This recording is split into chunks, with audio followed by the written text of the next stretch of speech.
Готов поделиться результатом вчерашнего занятия. Вот я на ребенке начну с него, да, то, что палочки вы поставили. Волшебная палочка Да, он из моей сегодня книги. первый раз наконец-то без храпа спал.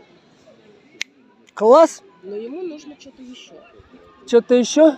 Любовь мамы. Это понятно. Я имею в виду, что это слабость у меня какая-то сейчас еще. Слабость еще? Значит, смотрите, дело в том, что если вы один раз что-то сделали, вот моему сыну вчера я поставил, допустим, да, он пошел там, что-то опять потянул, там у него опять спина болеет, он там ходит. То есть это надо делать как курс.